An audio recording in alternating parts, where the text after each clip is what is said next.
সুবহানাকা লা ইলমা লানা ইল্লা মা আল্লামতানা ইন্নাকা আনতাল আলিমুল হাকীম। রব্বিশরাহ লি সাদরি ওয়া ইয়াসসির লি আমরি ওয়াহলুল উকদাতাম মিন লিসানি ইয়াফকাহু কওলি। আলহামদুলিল্লাহ, আল্লাহ পাকের দরবারে হাজারো লাখ কোটি গুণের শুকর ও সুজুদ, যে আল্লাহ আমাদেরকে অত্যন্ত মহব্বত করে, ভালোবেসে, দয়া করে, মায়া করে জুমার দিন, দামি দিন, শ্রেষ্ঠ দিন, গুনামাফের দিন, কবরে আযাব মুক্তির দিনে, শাবান মাসের প্রথম জুমায় আল্লাহ পাক 10 মায়ের 10 সন্তানকে জুমার নামাজ আদায়ের উদ্দেশ্যে আল্লাহ পাকের ঘর সানি কাবায় আসার বসার কোরআন ও সুন্নাহ থেকে কিছু কথা বলার শোনার তৌফিক আল্লাহ আমাদেরকে দান করেছেন। এই জন্য আমরা সকলেই আল্লাহ পাকের উপরে কালিমাত শুকরিয়া আদায় করি, বলি আলহামদুলিল্লাহ। আজ শাবান মাসের 7 তারিখ। এই শাবান মাসের 15 তারিখ মুবারক এক রাত রয়েছেন, যেটা শবে বরাত। আল্লাহ তাআলা আমাদের সকলকে শবে বরাত পর্যন্ত হায়াত পৌঁছায় দিক, বলেন আমিন। বিগত জুমা থেকে নিয়ে এই জুমার মাঝখানে অনেক মানুষ হসপিটালে ভর্তি হয়ে গিয়েছে, কেউ হামলা মামলা শিকার হয়ে জেলখানায় বন্দী হয়েছে, বিভিন্ন পেরেশানি দুশ্চিন্তায় মানুষ ভোগাক্রান্ত হয়ে বিছানায় শুয়ে আছে। তো যে আল্লাহ আমাদের সুস্থতার দামি নিয়ামত দিয়েছেন এবং আল্লাহর ঘরে নিয়ে আসলেন, ওই আল্লাহর উপরে আমরা খুশি না বেজার? খুশি হয়ে থাকলে আরো একবার বলি আলহামদুলিল্লাহ। মুহতারাম হাজিরিন, বিগত জুমায় আলোচনা করছিলাম রাসূলের মেয়ারাজ সংক্রান্ত, সংক্ষিপ্ত আকারে রাসূলের মেয়ারাজ সম্পর্কে বয়ান করছিলাম। কিছু আলোচনা বাকি রয়েছেন, যেটা এই জুমায় বলার কথা ছিল। সে আলোচনা টানবো এবং আপনাদের খেদমতে কালামুল্লাহ শরীফ থেকে একখানা আয়াত, রাসূল করিম সাল্লাল্লাহু আলাইহি সাল্লামের অগণিত মণিমুক্তা বাণী পড়েছি। এই আয়াত এবং হাদিসের উপরে ভর করে কিছু কথা বলবো। আল্লাহ যেন জবান দ্বারা এমন কিছু কথা বের করে যার দ্বারা বলনেওয়ালা শোননেওয়ালা উভয় হেদায়েতের সঠিক রাস্তায় চলতে পারে, বলে না আমিন। বাইতুল্লাহ থেকে নিয়ে বাইতুল মাকদিস, সেখান থেকে প্রথম আসমান, দ্বিতীয় আসমান, তৃতীয় আসমান, চতুর্থ আসমান, এক এক আসমানে এক এক নবীর সাথে মোলাকাত হয়েছে, কথা হয়েছে। ষষ্ঠ আসমান, সপ্তম আসমানে যাওয়ার পরে প্রশ্ন করা হলো, কে জিব্রাইল তোমার সাথে? মুহাম্মদ সাল্লাল্লাহু আলাইহি ওয়াসাল্লাম। অনুমতি দেওয়া হয়েছে উপরে আসার। হ্যাঁ, অনুমতি দেওয়া হয়েছে, দরওয়াজা খুলে দেন। দরওয়াজা খুলে দেওয়া হলেন। মায়ার নবী আমার সপ্তম আসমানে কদম বাড়াইলেন। জিব্রাইল দেখা করায়া দিলেন সাইয়্যিদিনা হযরতে ইব্রাহিম আলাইহিস সালামের সাথে। দেখা করায় দিয়েছেন সপ্তম আসমানে হযরতে ইব্রাহিম আলাইহিস সালামের সাথে। জিব্রাইল দেখা করায় দিয়েছেন, নবীজি এই হলো হযরতে ইব্রাহিম আলাইহিস সালাম বাইতুল মামুরের সাথে হেলান দিয়ে বসে আছে। ফেরেশতাদের কাবা বাইতুল মামুর, দুনিয়ার মানুষের কাবা হলো বাইতুল্লাহ। ফেরেশতাদেরও একটা কাবা আল্লাহ বানাইছেন, যেই কাবার নাম হলো বাইতুল মামুর।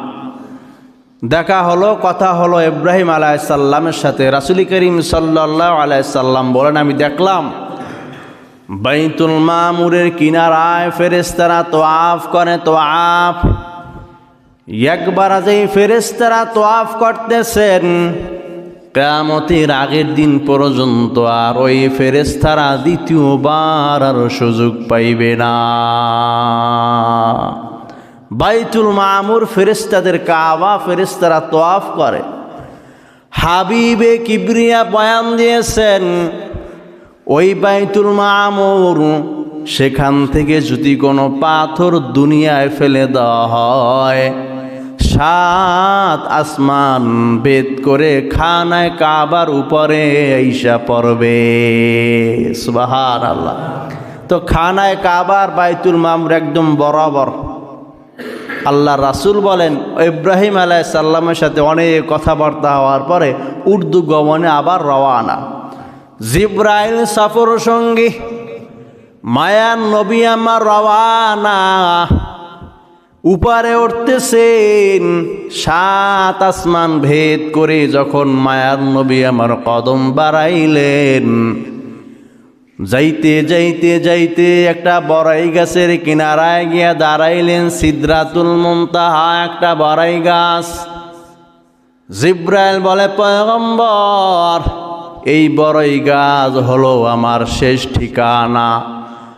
আজ পর্যন্ত বলতে পারি না বড়ই গাছের উপরে কি আছে আমার জানা নাই, আমি নিজেও তা জানি না। সিদরাতুল মুনতাহা একটা বড়ই গাছ পর্যন্ত সাত আসমানের পরে গিয়া জিব্রাইল ও রাসূল করিম সাল্লাল্লাহু আলাইহি সাল্লাম গিয়া পৌঁছলেন। মুফাসসিরিনে কেরাম বয়ান দেন, বড়ই গাছের পাতাগুলো হাতির কানের মতো বড় বড়, আর বড়াইগুলো বিশাল বড় মটকার মতো। পয়গম্বর বলেন দুনিয়ার মানুষেরা হাতির ভিতরে যেইভাবে ছোট ছোট বড়াই 3-4টা নিয়ে খায়, জান্নাতীরাও জান্নাতে এরকম মটকার মতো বড়াইগুলা 4-5টা হাতে নিয়ে খাবে। বলেন সুবহানাল্লাহ। তো জান্নাতে তো আমগো এরকম থাকবে না, বিশাল বড় বানাই দিবি। তো সেই তুলনায় ওই বড়ই দুনিয়ার মতো এরকম ছোটই মনে হবে। সিদরাতুল মুনতাহা। জিব্রাইল বলে পয়গম্বর আর সামনে কদম বাড়ানো যাবে না। ও পয়গম্বর, না না, এক কদম যদি আর আমি সামনে বাড়াই, আল্লাহ তাআলার নূরের তাজাল্লিতে সব পাখাগুলো পুইরা ছাই হয়ে যাবে। এক কদম যদি সামনে বাড়াই, আল্লাহর নূরের তাজাল্লিতে সমস্ত পাখাগুলো পুইরে ছাই হয়ে যাবে। তবে মোবারক আপনার সফর মোবারক। মায়ার নবী কদম বাড়াইলেন বড় একা। সিদরাতুল মুনতাহা থেকে নবী রওয়ানা। জিব্রাইল সঙ্গে ছিলেন, জিব্রাইল নাই, পয়গম্বর একা রওয়ানা। উপরে উঠতেছেন উঠতেছেন, অন্ধকার অন্ধকার, সাগর সাগর, নদী নদী, উঠতেছেন উঠতেছেন। এমন এক কিনারায় গিয়া পয়গম্বর দাঁড়াইলেন, বড় ভয় লাগতেছেন, ভয়। জিব্রাইল দূরের থেকে আওয়াজ দেয়, পয়গম্বর আপনার ভয় নাই, আল্লাহ আপনাকে সালাম জানাইছে। বলেন সুবহানাল্লাহ। ভয় নাই, আল্লাহ আপনারে সালাম জানাইছে, আপনি যাইতে থাকেন। মায়ার নবী বয়ান দেন, উপরে উঠতেছেন, পয়গম্বর যাইতেছেন। যাইতে যাইতে দেখি সিদরাতুল মুনতাহার অনেক উপরে উপরে উঠা মায়ার নবী আমার তাকায়া দেখেন লাউহে মাহফুজ। বাল হুয়া কুরআনুম মাজিদুম ফি লাউহিম মাহফুজ। সিদরাতুল মুনতাহার অনেক দূরে গিয়ে ওঠার পর রাসূল দেয় লাউহে মাহফুজ, একটা তক্তার নাম লাউহে মাহফুজ। নবী বলেন দুনিয়ার সম্পূর্ণ কোরআনটা আমি লাউহে মাহফুজে লেখা দেখলাম। বলেন সুবহানাল্লাহ। জোরে বলি না সুবহানাল্লাহ। লাউহে মাহফুজ সম্পূর্ণ দুনিয়ার কোরআন লেখা আল্লাহ লিখে রেখেছেন। দুনিয়ার মানুষেরা যারা দুনিয়ার কোরআন তেলাওয়াত করবা, লাউহে মাহফুজের ওই কিতাব, জালিকাল কিতাবু লা রাইবা ফি। জালিকা মুফাসসিরিনে কেরাম বলেন যে আলিফ লাম মিম, জালিকাল কিতাব দ্বারা ওই দিক ইশারা করেছেন। জালিকার তো ওই মানে ওই কিতাব। কোন কিতাব?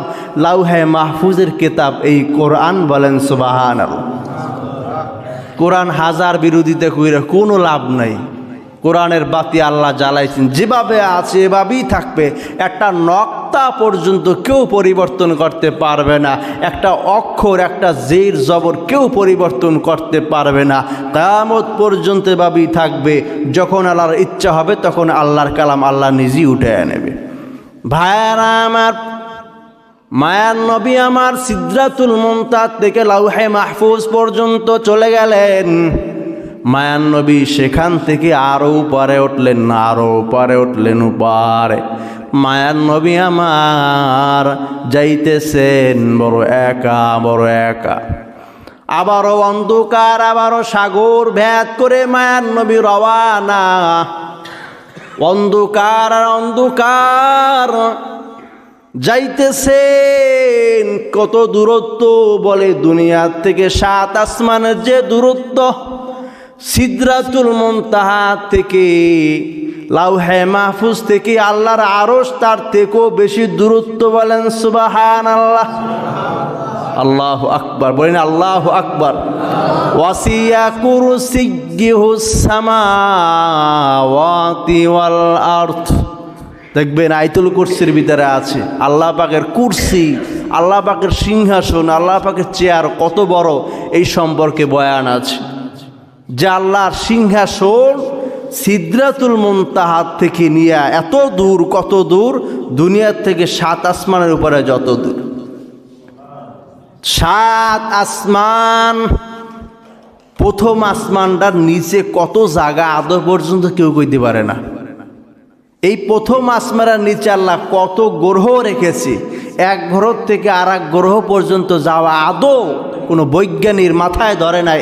কিভাবে যাবে? চাঁদের দেশে কয়েকবার গেছে সেই কত আগে, তাই নিয়েই কত গবেষণা চলতেছে। চাঁদ সব থেকে কাছে, তাই যেতে পারে না। এরকম হাজার হাজার গ্রহ আল্লাহ প্রথম আসমানে রেখেছে। প্রথম আসমানের গবেষণা করেই তো শেষ হয় না। কোথায় চতুর্থ আসমান, কোথায় পঞ্চম আসমান, কোথায় সপ্তম আসমান, কোথায় আরশে আজিম, কোথায় সিদরাতুল মুনতাহা। বলি আল্লাহু আকবার। ভাইরা আমার, মায়ার নবী উঠতেছেন, সমুদ্র পার দিয়া যাইতেছেন। আবার নবীর ভয় লাগতেছেন। জিবরাইল পিছন থেকে আবার গায়বীভাবে আওয়াজ পাঠায়া দিলেন, পয়গম্বর ভয় নাই, ভয় নাই, আল্লাহ আপনাকে সালাম জানাইছে। বলেন সুবহানাল্লাহ। আল্লাহ আপনারা সালাম জানাইছে, ভয় পায় না, আপনি যাইতে থাকেন। আল্লাহ তাআলা কুরসি, আল্লাহ পাকের সিংহাসন কেমন? 8 জন ফেরেশতার কাঁধের উপর আল্লাহ পাকের সিংহাসন। এই ফেরেশতারা আজও জানে না তাদের কাঁধের উপরে কি রাখা হইলেন, তারা আদৌ পর্যন্ত বলতে পারে না। তাদের কাঁধের উপরে কি রাখা হইছে তারা আদৌ পর্যন্ত বলতে পারে না। যে আমাদের কাঁধের উপর কি 8 জন ফেরেশতার কাঁধের উপরে আল্লাহ পাকের সিংহাসন আরশ। ভাইরা আমার, আল্লাহ পাকের সিংহাসন প্রথমে ছিলেন পানির উপরে। 7 আসমান সৃষ্টি হওয়ার পর আল্লাহ পাকের আরশ চলে গেছেন সেই উপরে। হুয়াল আউয়াল ওয়াল আখির ওয়াজ জাহির ওয়াল বাতিন। এ আল্লাহর আরশ ছিলেন পানির উপর। আল্লাহ আসমান জমিন 7 দিনে বানাইছেন। তারপরে আল্লাহ তাআলা আরশ চলে গেলেন 7 আসমানের উপর। 7 আসমানের উপরে আল্লাহ আরশ চলে গেছে। তো আল্লাহ পাকের চেহার সিংহাসনটা কত বড় আসেন একটু হালকা আমরা মাথায় নি টাচ। প্রথম আসমান, দ্বিতীয় আসমান, তৃতীয় আসমান, চতুর্থ আসমান, পুরা জগৎকুল সব একত্র করে আল্লাহর আরশের মধ্যে যদি ফেলে দেওয়া হয়, এইটা খুঁজিয়া বের করতে মানুষের 1000 বছর সময় লাগবে। তারপরও ওটা কোনোদিন খুঁজে পাওয়া সম্ভব না। বলেন সুবহানাল্লাহ, বলি না সুবহানাল্লাহ, আল্লাহু আকবার।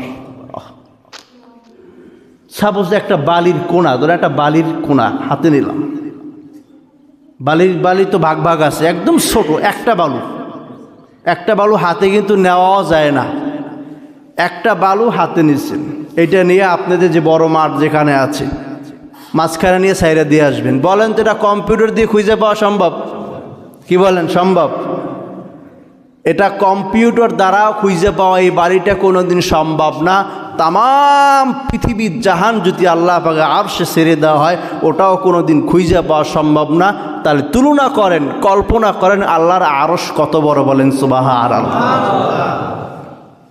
ভাইয়ারা আমার, পয়গম্বর আরশের মধ্যে কদম বাড়াইলেন, মায়ার নবী বলেন আমার সামনে একটা পর্দা বলল মোটা। কত বড় মোটা পর্দা! 70,000 বছরের মোটা একটা পর্দা। ভেদ করার জন্য বলে আল্লাহ তাআলার আরশ। এক পর্দার থেকে আর একটা পর্দা 70,000 বছরের দূরত্ব। এভাবে আল্লাহর চেহারের সিংহাসনের আগে 70,000 পর্দা আছে, বলেন সুবহানাল্লাহ। বলি না সুবহানাল্লাহ। মায়ার নবী আমার বয়ান দেয়, পর্দা সরে গেল। এক পর্দার থেকে আর এক পর্দার দূরত্ব 70,000 বছরের রাস্তা। মায়ার নবী আমার দ্বিতীয় পর্দার কিনারায় গেলেন, খুলে গেলেন।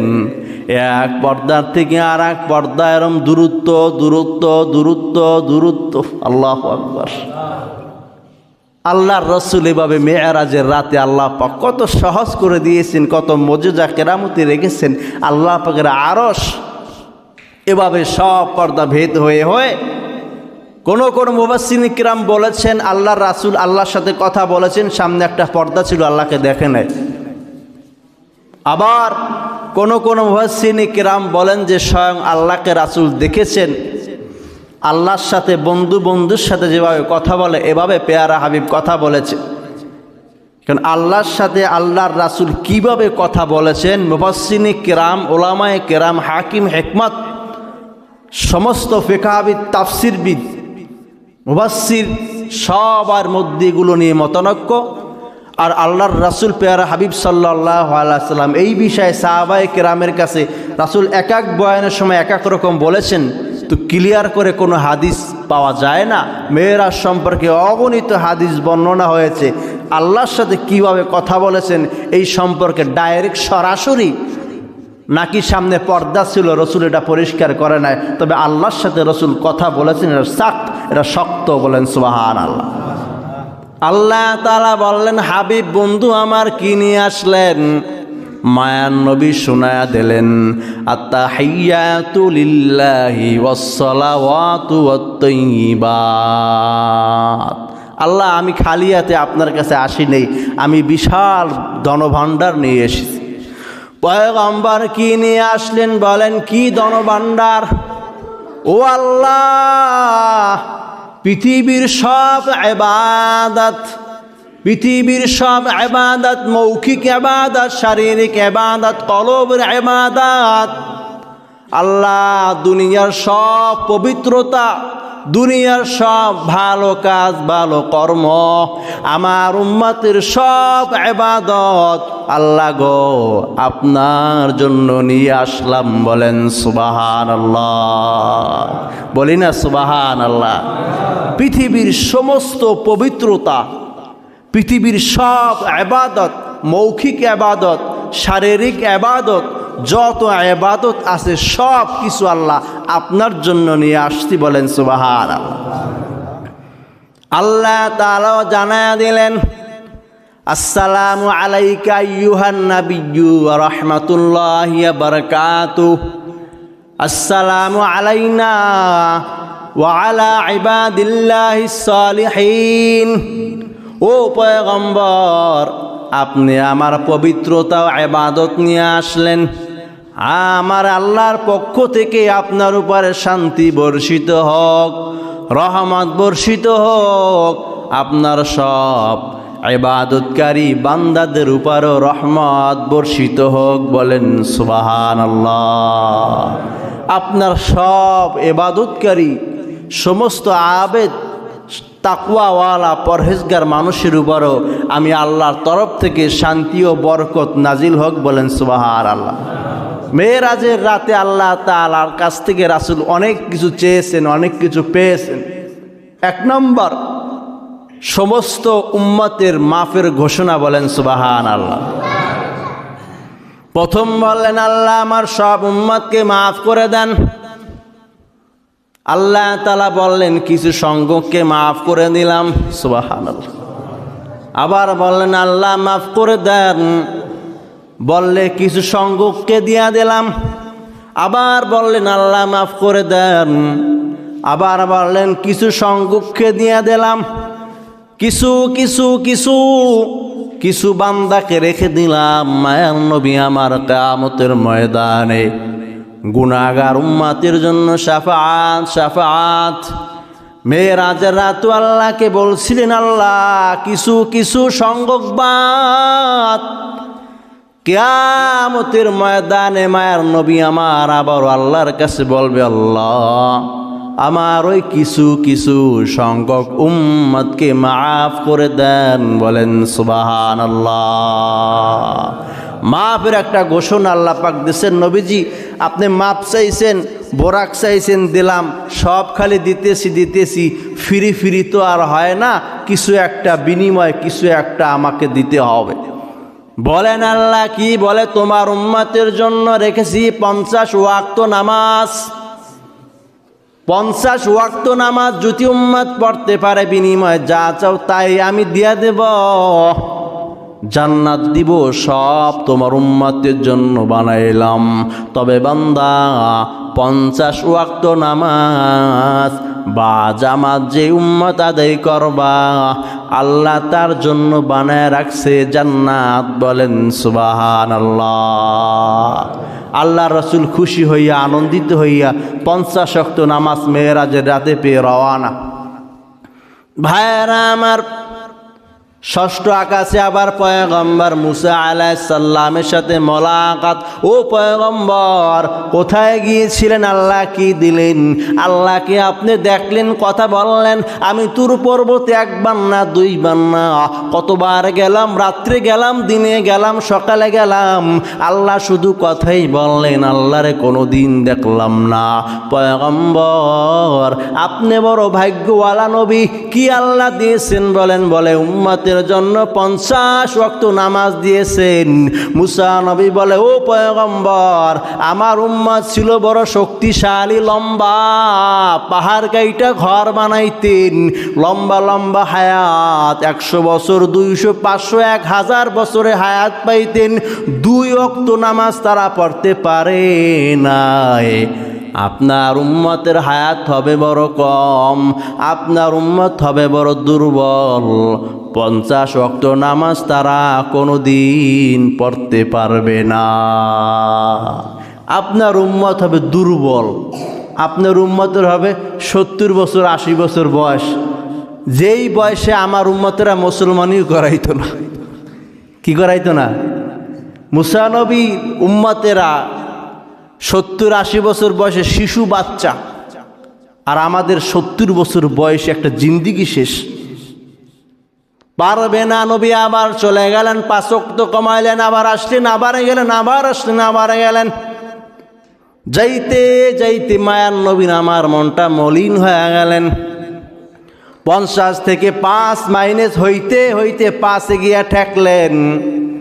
মায়ার নবী রওনা হয়েছেন, মনটা বড় মলিন। আবার সিদরাতুল মুনতাহা থেকে সফর সঙ্গী আবার জিব্রাইল হলেন। মুসা নবী বলে, ও পয়গম্বর, এই 5 ওয়াক্ত নামাজই আপনার উম্মত পড়তে পারবে না। এই 5 ওয়াক্ত নামাজই আপনার উম্মত পড়তে পারবে না। নবীর মনটা বড় খারাপ। আল্লাহ এত কিছু দিলেন, মেরাজের রাতে ক্ষমার ঘোষণা দিলেন। 50 থেকে 5 কমাইতে কমাইতে 45 কমায়া দিছেন।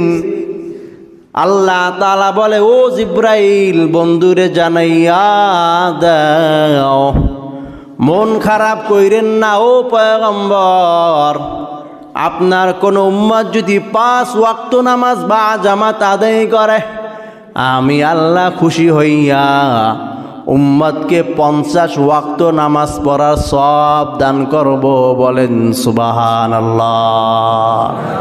জোরে বলি না সুবহানাল্লাহ। ভাইরা আমার, নবী আসলেন মেরাজ থেকে বাইতুল মাকদিস থেকে, লম্বা চওড়া অনেক কথা, এত বিস্তারিত আলোচনা করার সময় নাই, কারণ আমাদের সময় খুব সংকীর্ণ। আগামী শুক্রবার দিন জুমায় শবে বরাত, দিবাগত রাতে 14ই ফেব্রুয়ারি দিবাগত রাতে মহামন্বিত রজনী শবে বরাত পালিত হবে। আল্লাহ আমাদের সেই পর্যন্ত হায়াতকে লম্বা বানায় দেখ, বলে না আমিন। ইন্নাস সালাতা তানহা আনিল ফাহশাই ওয়াল মুনকার, তেলাওয়াতকৃত খুতবার আয়াতে এটাই টেনেছি যে রাসূল মেরাজ থেকে সব থেকে দামি যে সম্পদটা এনেছেন সেটা হলো নামাজ। সেটা কি? আল্লাহ বলে নিশ্চয়ই নামাজ সমস্ত খারাপ কাজ থেকে মানুষকে বাধা দেয়। নামাজ সব খারাপ কাজ থেকে মানুষকে বাধা দেয়, ওয়াল হয়ে দাঁড়ায়। আউয়ালু মা ইউহাসাবু বিহিল আবদু ইয়াউমাল কিয়ামাতিস সালাহ, বান্দা কিয়ামতের ময়দানে সব মানুষের আগে নামাজের হিসাব হবে। বান্দা যদি নামাজের হিসাব দিতে পারো তো কপালে হবে জান্নাত। বান্দা নামাজের হিসাব না দিতে পারলে পরবর্তী দরজা, পরবর্তী রাস্তাগুলো সবার জন্য হবে বড় কঠিন। আউয়ালু মা ইউহাসাবু বিহিল আবদু ইয়াউমাল কিয়ামাতিস সালাহ, কিয়ামতের দিন সর্বপ্রথম বান্দার নামাজের হিসাব হবে। নামাজের হিসাব দিতে পারবা তো অন্যান্য দরজাগুলো সহজ হবে, হিসাবগুলো সহজ হবে। নামাজের হিসাব 365 দিনে 1 বছর হয়। 365 দিনে কয় বছর? বলেন কয় বছর? আচ্ছা, আমাদের বয়স ধরেন 40, 50, কেউ 70, কেউ 80, কেউ 85, 100 বছরের লোক তো এখানে নাই। তো আমি একটা হিসাব করছি, 365 দিনে 1 বছর হয়। তো 1 বছরের ভিতরে প্রতিদিন 5 বার আজান হয় এবং ফজরের 2 রাকাত ফরজ, জোহরের 4 রাকাত ফরজ, আসরের 4 রাকাত ফরজ, মাগরিবের 3 রাকাত ফরজ, এশার 4 রাকাত ফরজ। এরকম 365 দিন 1 বছরের হিসাব আমি একটা নোট করছি আজকে। সেটা হলো, দেখেন, ফজরের নামাজ 2 রাকাত ফরজ, 365কে 2 দিয়ে পূরণ দিয়ে 770 রাকাত নামাজ 1 বছরে। জোহরের নামাজ 4 রাকাত ফরজ, 365 দিনের হয় 1460 রাকাত নামাজ, 60। আসরের নামাজ একই, 365 দিনে 1460 রাকাত নামাজ। মাগরিবের নামাজ 3 রাকাত ফরজ, 365 দিনে হয় 1095 রাকাত নামাজ। এশার নামাজ 4 রাকাত ফরজ, 365 দিনে 1460 রাকাত নামাজ ফরজ। 365 দিনে 1 বছরে 6205 রাকাত নামাজ আদায় হয়। নফল সুন্নাত এগুলো বাদই দিয়ে দিলাম। 1 বছর 365 দিনে প্রতিদিন 5 বার করে আজান হয়, 1825 বার করে আজান হয়। কয়বার? এই হলো 1 বছরের শুধু ফরজ নামাজের হিসাব। তো আপনার এই কাগজটা ধরায় দিয়ে যদি বলে প্রতি বছরে 1825 বার করে আল্লাহ ডাকছেন, কয়বার সারা দিছ? 100 বছর 70 বছর বাদই দিলাম, 1 বছরের হিসাব দাও। 1825 বার করে ডাকা হলো, বান্দা কয়বার সারা দিয়েছ? কয় ওয়াক্ত নামাজ তুমি পড়লা, কয় ওয়াক্ত বান্দা পড়ো নাই? সোজা হিসাব। তো 1 বছরের হিসাবই আমরা দিতে পারবো? বলেন কোনোদিন সম্ভব? পারবো না। 1 ওয়াক্ত নামাজেরই তো 1 সপ্তাহের হিসাব আমরা দিতে পারবো না। 365 দিন ভাবে চলে যায়। আপনি আর আমি হিসাব রাখি আর না রাখি, যিনি হিসাব রাখার তিনি ঠিকই হিসাব রাখতেছেন। ফেরেশতারাও প্রতিদিন অক্ষরে অক্ষরে, কদমে কদমে, সেকেন্ডে সেকেন্ডে লিখতেছেন খাতাগুলো। কিয়ামতের ময়দানে নোট ধরাই দেবে, ধরো মেয়া, নাও হিসাব করো। হিসাব করে চাবি আছে, যাও, কোথায় যাবা যাও, নাও হিসাব করো, তোমার হিসাব তুমি করো। বলবা আল্লাহ তাআলা জাহান্নামে দিছে, এমনি দিছে, এই নাও তোমার খাতা, নাও। 70 বছর হায়াতের জিন্দিগির হিসাব মিলাও। ভাইয়েরা আমার, এই জন্য রাসূল মেরাজ থেকে আমরা কি শিক্ষা পাই? রাসূলের মেরাজ থেকে সব থেকে দামি সম্পদ এনেছেন পয়গম্বর হাবিবি কিবরিয়া সালাত, নামাজ এনেছে। এই নামাজকে যদি আমরা মন মতো ধরতে পারি, সমস্ত অশ্লীল কাজ থেকে বিরত থাকা সম্ভব। এবং নামাজের বিনিময়ে আল্লাহ পাক রেখেছেন জান্নাত, মিফতাহুল জান্নাতি সালাহ, নামাজ হলো জান্নাতের চাবি। আর নামাজি বান্দারাই একমাত্র বেহেশতে প্রবেশ করবে, বলেন সুবহানাল্লাহ। ঘরে পারেন, মসজিদে পারেন, নামাজের সময় হয়েছে, নামাজ আদায় করে আনবেন। ফরজ আদায় হয়ে গেল 365 দিনে এতগুলো নামাজ, 6230, 26 নফল সুন্নত বাদই দিলাম। মহতারাম হাজিরিন, সংক্ষিপ্ত সময় কিছু আলোচনা করেছি। তো আজকের জুমায় যে আলোচনাটা ফুটে এনেছি, রাসূলের শেষ মেরাজে যেটা পেয়েছেন নামাজ, আর এই নামাজকে আমরা আজ ভুলে যাইতেছি। নামাজের মহাব্বত অন্তরে আমাদের এমনভাবে ঢুকাতে হবে, কেমনভাবে ঢুকাতে হবে? একবেলা খানা না খাইলে ক্ষুধার জন্য যেমন কষ্ট হয়, একক তো নামাজ সুইটে গেল, ঠিক অনুরূপভাবে যেন আমাদের অন্তরের ভিতরে কষ্ট, দুঃখ, পেরেশানি তৈরি হয়ে যায়। সেই চিন্তা, সেই ব্যথা অন্তরের ভিতরে রোপণ করা তৌফিক আল্লাহ দান করে, বলে না আমিন। মুহতারাম হাজিরিন, আপনারা অবগত আছেন শাবান মাস চলিতেছে। আগের থেকেই দাওয়াত দিচ্ছি আপনাদের, এই মাসে নিসফি মিন শাবান কুমু লাইলাহা সুমু ইয়াওমাহা। মা বোনদের জানায় দিবেন, শাবান মাসে এক মোবারক রজনী রয়েছে, রাত রয়েছে, যেটাকে হাদিসের ভাষায় নিসফি মিন শাবান বলে, বাংলা ভাষায় আমরা বলি শবে বরাত। কি বলি বলেন? শবে বরাত বলি। শবে বরাতের রাত নবীজি বলেছেন ইয়াওমাহা কুমু ইয়াওমাহা, দাঁড়াও, দাঁড়ায় দাঁড়ায় ক্যাম করো, মানে সারা রাত নামাজ পড়ো। তো এই রাতে বেশি বেশি সম্মিলিতভাবে হয়তো মসজিদে একটু মোনাজাত হয়, তারপরে শেষ হয়ে যায়। তারপরে আমরা একা একা কোরআন তেলাওয়াত, জিকির, তাসবিহ, তাহলিল, নফল নামাজ, সালাতুত তাসবিহ, সালাতুল হাজত, এগুলো আমরা আদায় করার চেষ্টা করব। শবে বরাত আগামী জুমার দিন 14ই ফেব্রুয়ারি দিবাগত রাতে পালিত হবে। আল্লাহ তাআলা আমাদের সকলকে বেশি বেশি নেক আমল করা তৌফিক দান করুক, আমিন। ওয়া আখির দাওয়ানা আনিল হামদুলিল্লাহি রাব্বিল আলামিন। আসসালামু আলাইকুম ওয়া রাহমাতুল্লাহি ওয়া বারাকাতুহু।